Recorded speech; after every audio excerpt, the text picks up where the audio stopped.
Tickets. Tickets, please. Your soul.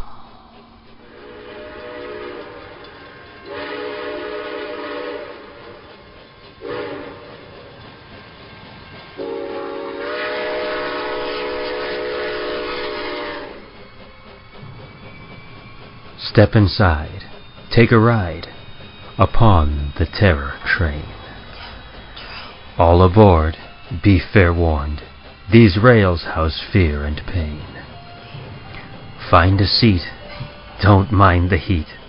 Just pray the lights stay on. Upon these rails, these bloody rails, in darkness lies no dawn. Yes, step inside. Come crawl or glide. With us you shall remain. Upon this ride, this hellish ride, we call the Terror Train.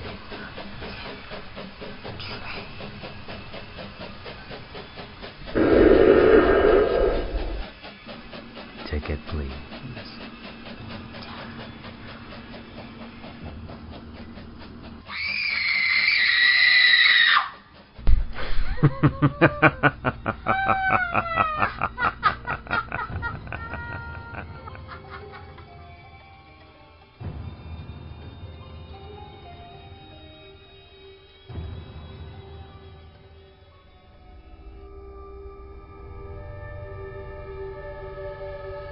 James Ward Kirk Publications presents Terror Train.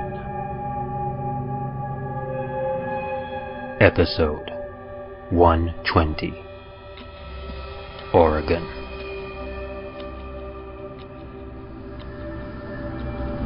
Welcome aboard. Welcome to my home. I am the disembodied voice, your ghost host, so to speak. Call me Terror.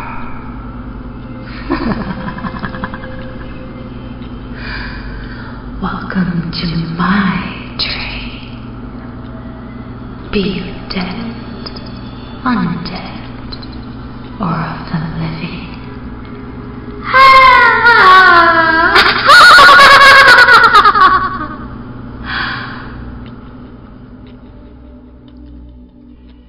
Tonight, one passenger boards our deadly trek for Oregon. Dona Fox. Oh yes, so lovely is she who has decided so willingly to hand over her story in exchange for that delicious mortal soul. Don't you agree, conductor?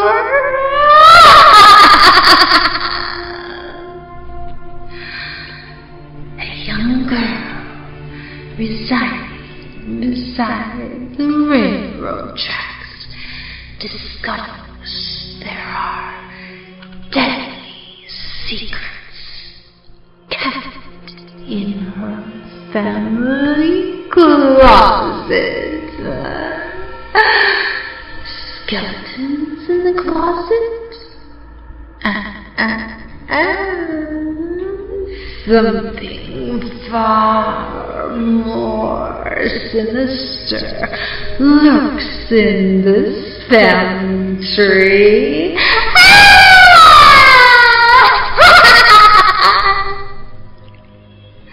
That's right. Take a seat, Donna. Hold on for the long ride ahead. It's a killer.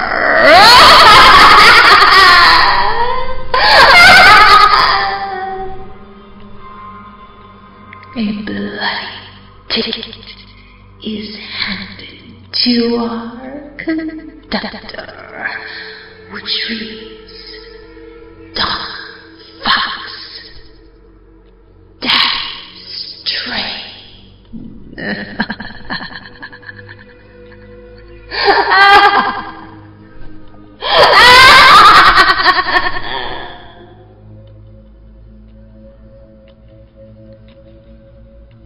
Ticket, please.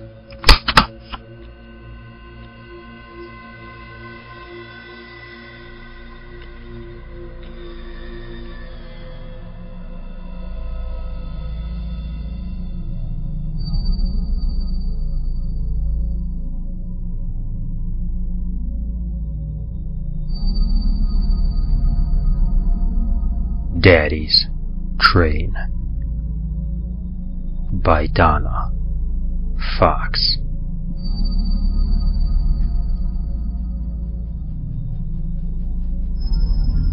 I get a chill every time that damned train passes. It runs down the tracks not 30 feet from my bedroom window. Since we moved back to Daddy's boyhood home in Oregon, the train wakes me every night. I can't hear it coming. No whistle blows. I just see a bright light. Feel the house shaking. Then it's gone. Our faded white shingle house backs right up to the tracks. We have a plain dirt yard where nothing will grow. Mama tried to plant flowers and shrubs like the neighbors. This is Oregon, after all. It's supposed to be green. But nothing will grow on this cursed piece of land. There's no love at this house, inside or out. My daddy grew up here. His mama died here. Right here in my bedroom. He likes to tell me.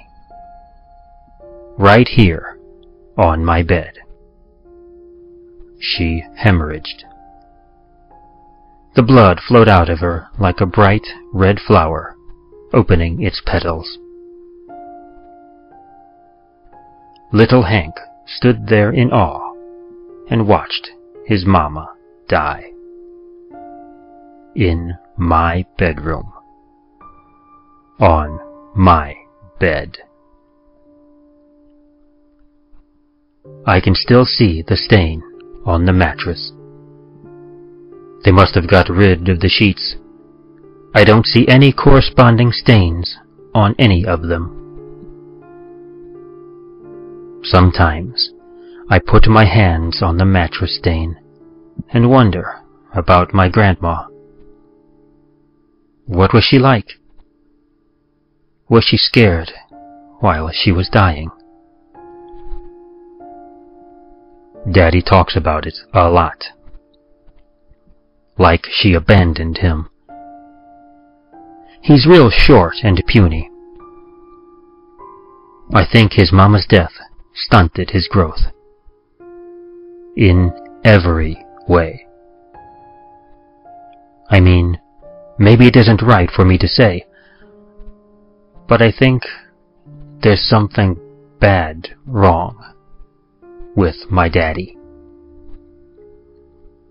He watched my mama, everything she did, every time she left the room. Where'd you go now? What are you doing? Mama couldn't take it any longer, so she got a job at the Five and Dime. That's when our troubles really started.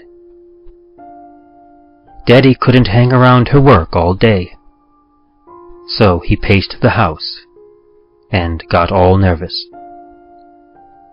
After a week or so, he refused to take her to work, said the truck broke down. The next morning, her boss, Mr. Woodbury, picked her up. Then, Mr. Woodbury began driving Mama to work and bringing her home regularly. Then, she started sleeping in curlers and smiling all the time. One day, Mama brought home a record player and some records.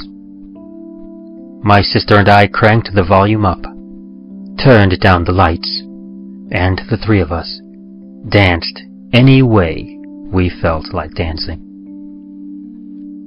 My sister and my mama and I never had so much fun together. Daddy didn't join in. He was just a shadowy presence, smoking on the porch. Another day, Mama came home in the most beautiful dress I ever saw. Sure, it was only a white cotton shirt dress with red trim, but it had a thick red belt that accented Mama's tiny waist, and the red trim showed off her pale skin and her dark hair. Her tired eyes had a crazy, happy glitter of hope. I just prayed Daddy wouldn't notice. One night, Mama came home really late. Party after work. Julie's going to get married. Come in the house, Hank. Dance with me like you used to.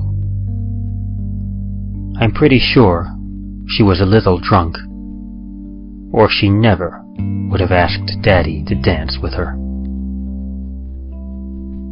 That was the night Mama threw herself under the train. Daddy must have said something mean and spiteful, made her feel low about herself again. That and the alcohol she'd had at the party. It must have been the alcohol. I've seen the alcohol come back with a wicked bite and make my daddy real low. That's what it must have been. But it still didn't make sense. I still couldn't understand how she could think of doing that. She seemed to be waking up to life for the first time that I could remember. My sister was never the same. She didn't care about family anymore. She turned wild. She started to wear Mama's pretty clothes and her makeup. She started to date boys. But she couldn't run away from the fact of Mama's suicide. It must have been too much for her to bear. One morning, I looked out my bedroom window and saw darkness all over the tracks. Turned out it was my sister. Well, had been my sister.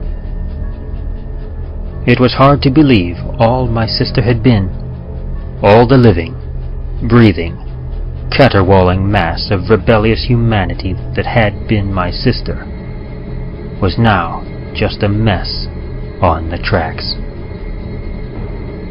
That's when I went to get the suitcase. I was getting out of there.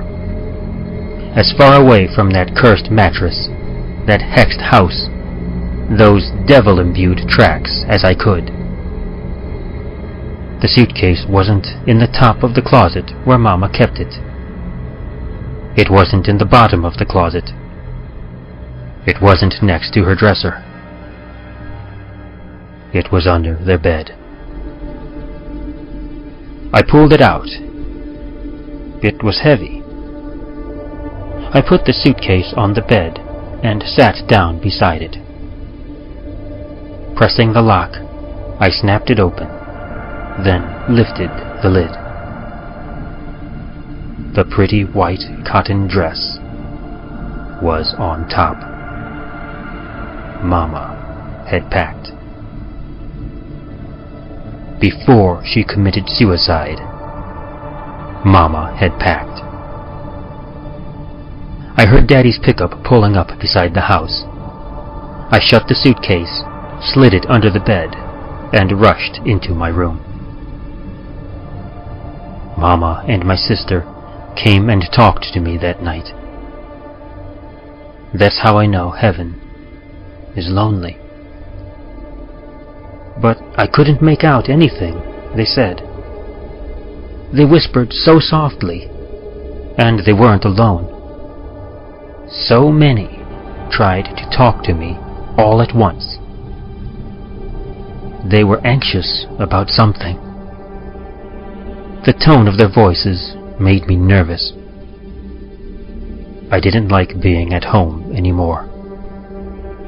I didn't like being alone with the voices. My friend Benny drove me around in his car for hours, but we had to park a lot too, because he couldn't afford that much gas.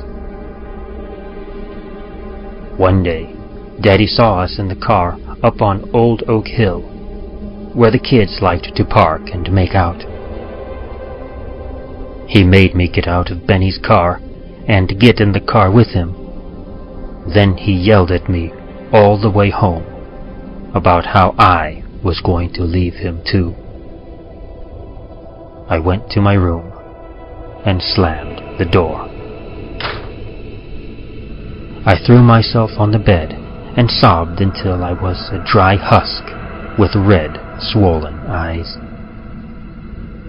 I fell asleep to the murmuring voices of my mama and sister and all the others who were trying to get through to me.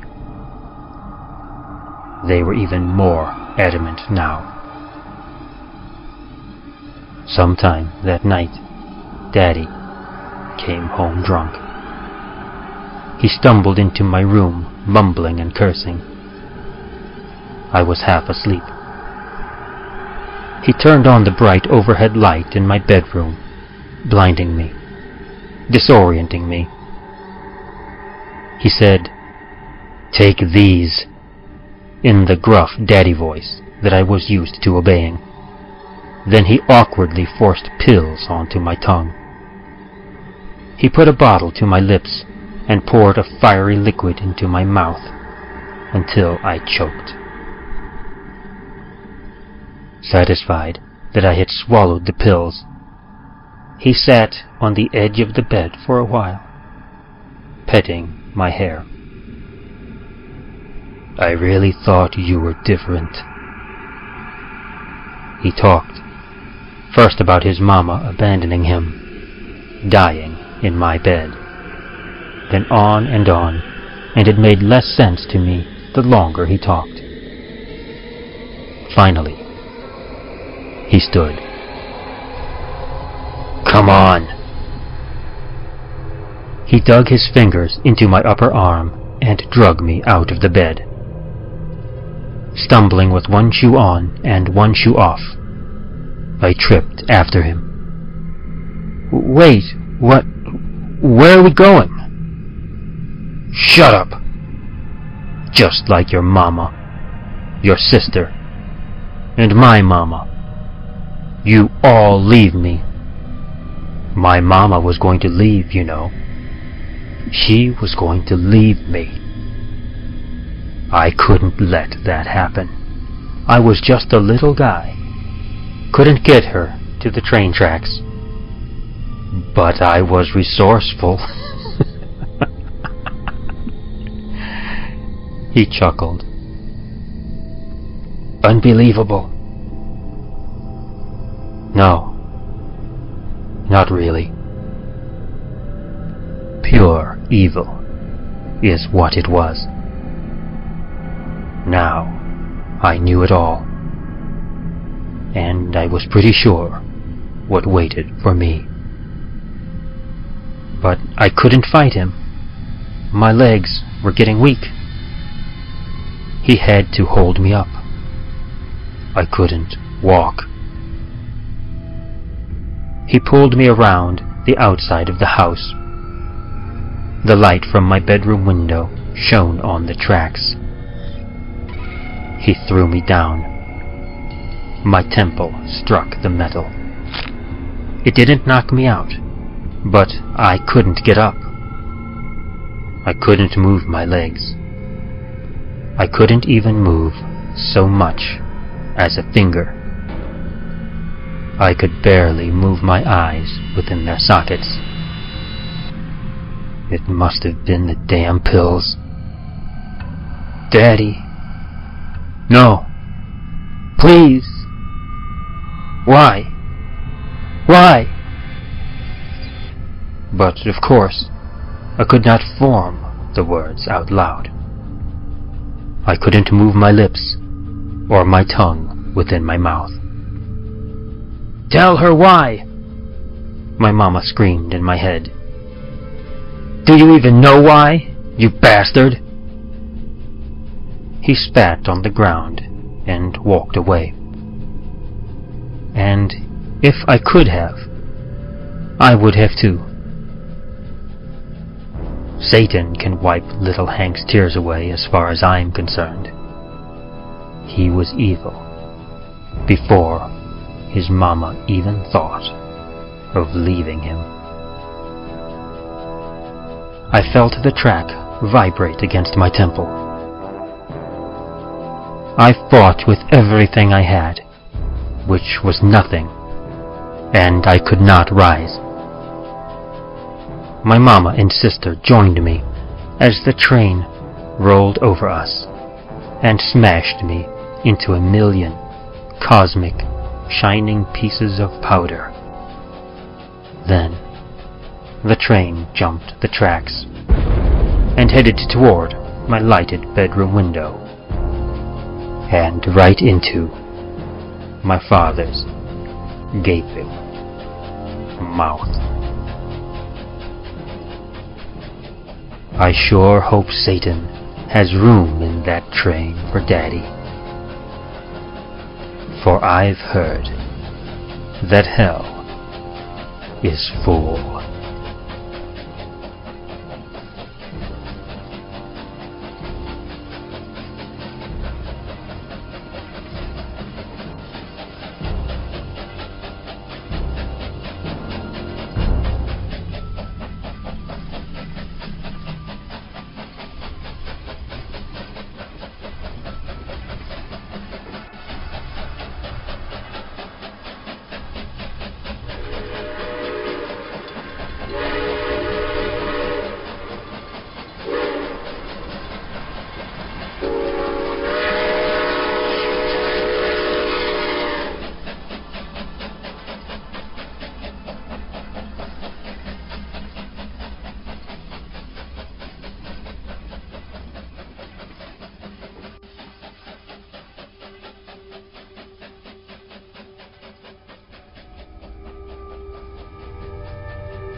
Yes, our guests have taken their permanent seats.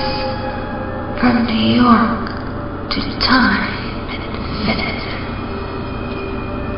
Are you ready to join them? Perhaps another story will lure you. Choose a car, any car, for the time we had a permanent guest. As they tell their tales of horror at its best. Come, yes, join me. My name is Terror, who rides the rails eternally upon the Terror Train.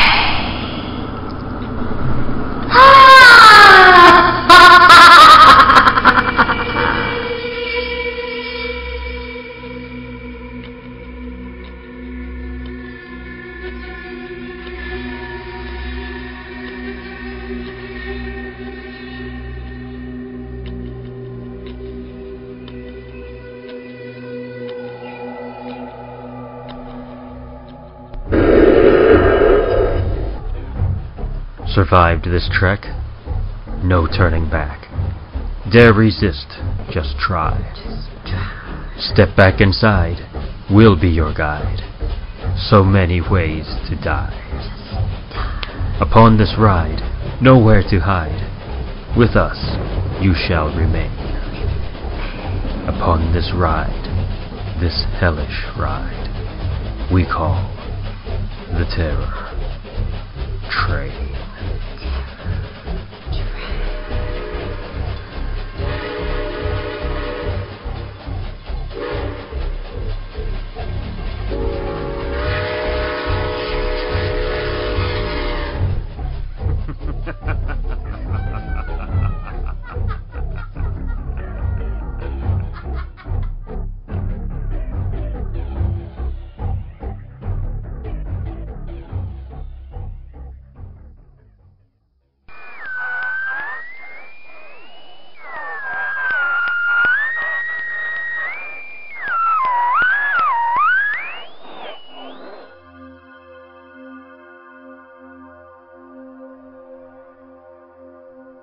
Terror Train Podcast, Episode 120, Oregon. Produced by Krista Clark Grabowski, David Schutz II, and Mary Genevieve Fortier. Podcast directed and arranged by David Schutz II. The conductor, your narrator, was created by and played by David Schutz II. Terror, the disembodied voice, was created by and played by Mary Genevieve Fortier.